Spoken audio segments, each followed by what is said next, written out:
तस्मा सर्वेषु कालेषु ममनुषं युद्धं च मध्यं पितमनो बुद्धिमान् मे विश्वस्य संशयः।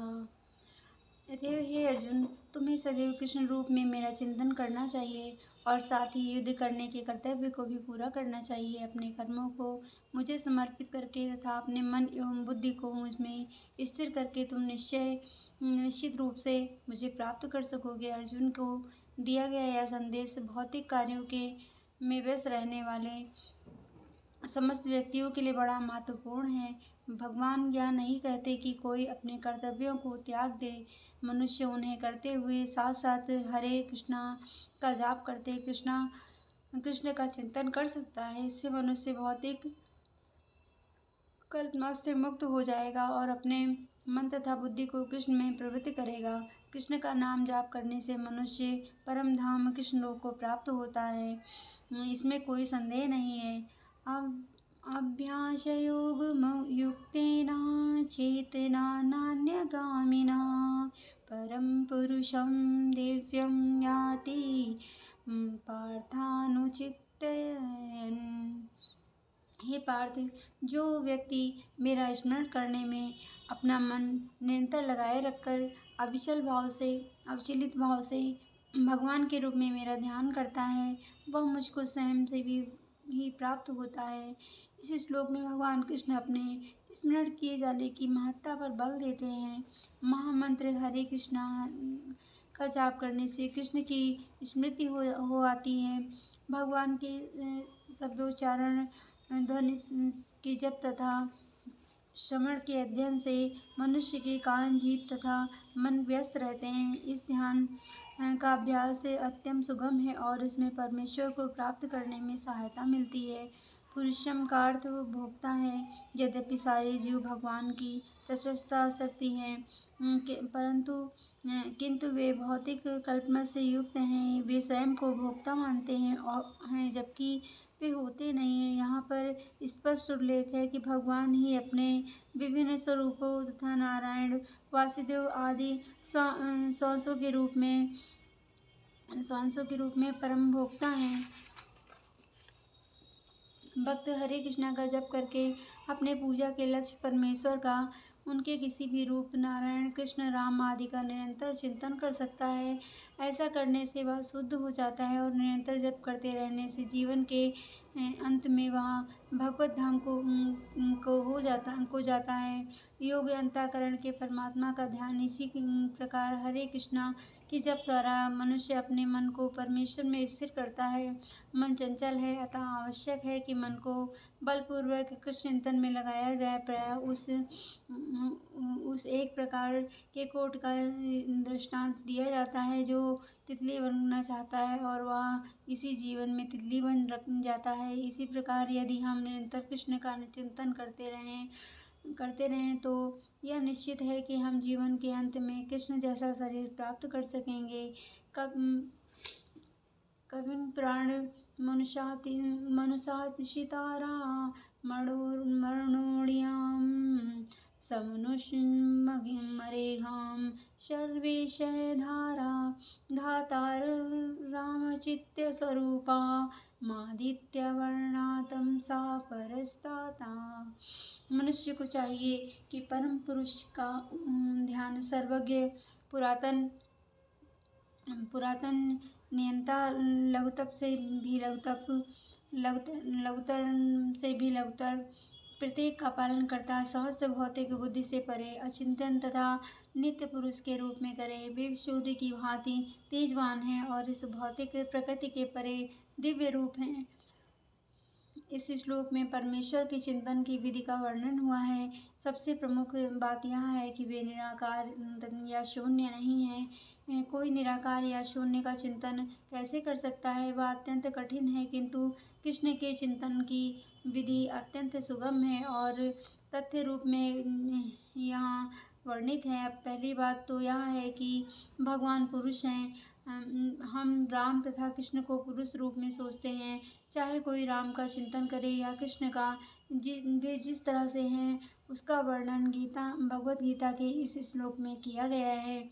भगवान कवि भगवान कवि हैं, अर्थात वे भूत, वर्तमान तथा भविष्य के ज्ञाता हैं।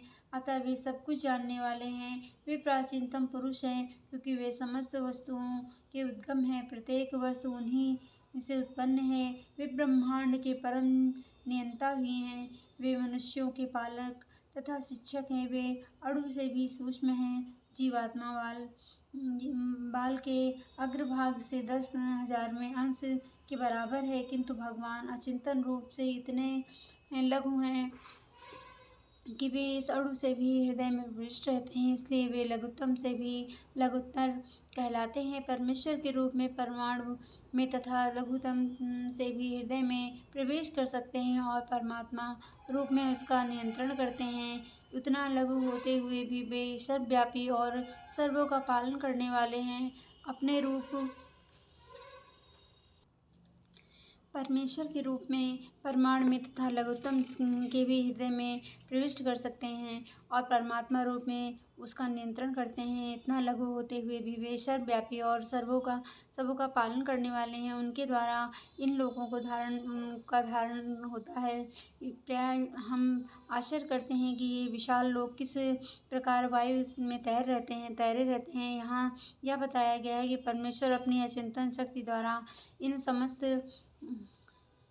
विशाल लोकों तथा आकाश गंगाओं को धारण किए हुए हैं। इस प्रसंग में अचिंत्य शब्द अत्यंत सार्थक है। ईश्वर की शक्ति हमारी कल्पना के विचार शक्ति के परे है, इसलिए अचिंतन कहलाती है। इस बात का खंडन कौन कर सकता है कि वे इस भौतिक जगत में व्याप्त हैं और फिर भी इससे परे हैं। हम इसी भौतिक जगत को ठीक नहीं समझ पाते, जो आध्यात्मिक जगत की तुलना में नग्न है और नगण्य है। तो फिर हम कैसे जान सकते हैं कि ईश्वर से परे क्या है? चिंतन का अर्थ है इस भौतिक जगत से परे, जिससे हमारा तर्क, नीतिशास्त्र तथा दार्शनिक चिंतन छू नहीं पाता और जो अकल्पनीय है। अतः बुद्धिमान मनुष्य को चाहिए कि व्यर्थ के तर्कों तथा चिंतन से दूर रहकर वेदों, भगवद गीता तथा भागवत जैसे शास्त्रों में जो कुछ कहा गया है उसे स्वीकार कर ले और उनके द्वारा सुनिश्चित किए गए नियमों का पालन करे। इससे ज्ञान प्राप्त हो सकता है। प्रयाण काले संचालने भक्त्या मुक्तो योगबलेव चैव ध्रुवो मध्ये प्राणमावेश्य सम्य वक्षितं परम पुरुषो पुरुमोद्वैति दिव्यम। मृत्यु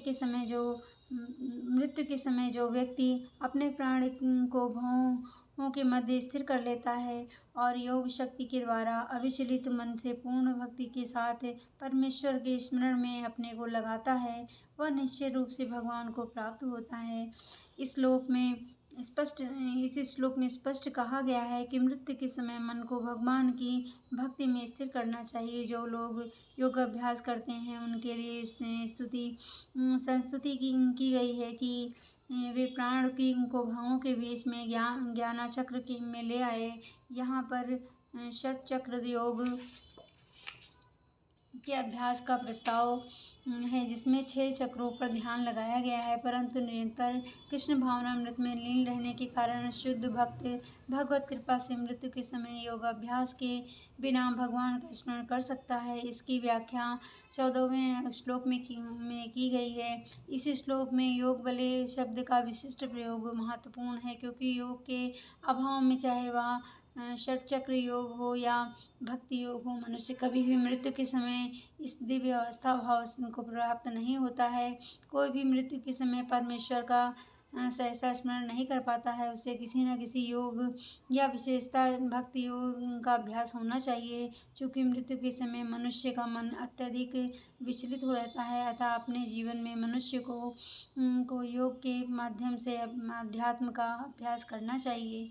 ओम नमो भगवते वासुदेवाय नमः। ओम नमो भगवते वासुदेवाय नमः। ओम नमो भगवते वासुदेवाय नमः। ओम नमो भगवते वासुदेवाय नमः। भगवते वासुदेवाय।